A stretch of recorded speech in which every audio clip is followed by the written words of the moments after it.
పవన్ కళ్యాణ్ గారి విషయంలో నేను ఇంతకుముందు అదే చెప్పాను, మళ్ళీ కూడా చెప్తున్నాను. రావచ్చు, పోవచ్చు, సినిమాలు తీసుకోవచ్చు, సినిమాలు రిలీజ్ చేసుకోవచ్చు. ఆ సినిమాలు మేము చూసి మీరు వేసే స్టెప్పులకు మేము కూడా చప్పట్లు కొట్టవచ్చు. మా నైజాములో అన్నిటికన్నా పెద్ద కలెక్షన్ వస్తుంది మీకు. అంటే బేసికలీ సినిమా ఇండస్ట్రీ బతికేదే మన తెలంగాణ ప్రజల ఓట్లతో.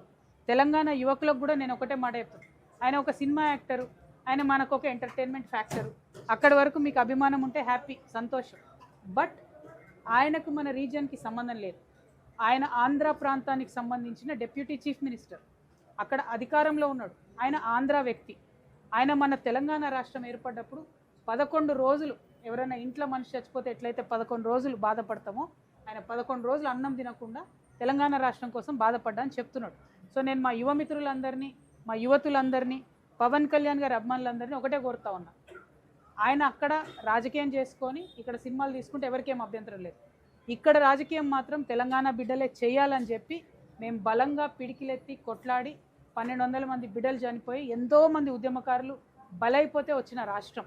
సో చిన్నపిల్లలుగా, యువకులుగా మీకు ఆ చరిత్ర తెలిసి ఉండకపోవచ్చు, దయచేసి తెలుసుకోండి. వాళ్ళు సినిమా యాక్టర్ల ముసుగులో వస్తారు, తర్వాత మన రాష్ట్రం మీద కబ్జా పెడతారు. అంతకుముందు కూడా అదే జరిగింది. సినిమాల ముసుగులో వచ్చిండ్రు, మీ భాష బాగాలేదు, మా భాష బాగుందని చెప్పి మొదలు పెడతారు. మీరు పుట్టినప్పుడు, ఈ యువతి యువకులు పవన్ కళ్యాణ్ ఫ్యాన్స్ పుట్టినప్పుడు మమ్మల్ని ఏడిపించిర్రు. మేము తెలంగాణ యాసలో మాట్లాడలేని పరిస్థితి ఉండే. అప్పుడు కొట్లాడిన మా యాసలనే మాట్లాడతాం, మా భాషలనే మాట్లాడతామని ఏమన్నారు అప్పట్లో. మాది నా నా నా ఊరు యాదగిరి, మా ఊరు భువనగిరి, నా పేరు యాదగిరి, నేను చేసేది దాదాగిరి అని చెప్పి తెలంగాణలో ఉన్న అన్ని ప్రాంతాలను అవమానించేటట్టుగా డైలాగులు ఉంటుండే ఒకప్పుడు సినిమాల్లో.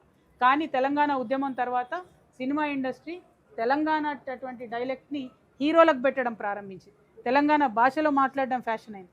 సో మా యూత్ అందరికి కూడా నేను అపీల్ చేస్తా ఉన్నా, he's an entertainment factor, enjoy his movies, see his dances, go to his movies, but politically he's unfit, he cannot come in to our state. అందుకు మనం కొట్లాడిందే ఆయన కోసం, కొట్లాడిందే ఇట్లాంటి వ్యక్తులను మన దగ్గర రాకుండా ఉండడం కోసం. సో రండి, పోండి, సినిమాలు తీసుకోండి, మేకప్లు చెప్పుకోండి, ప్యాకప్లు చెప్పుకోండి, కానీ మా సెక్రటేరియట్ దిక్కు చూస్తే మాత్రం ఊరుకునేది లేదు. Thank you.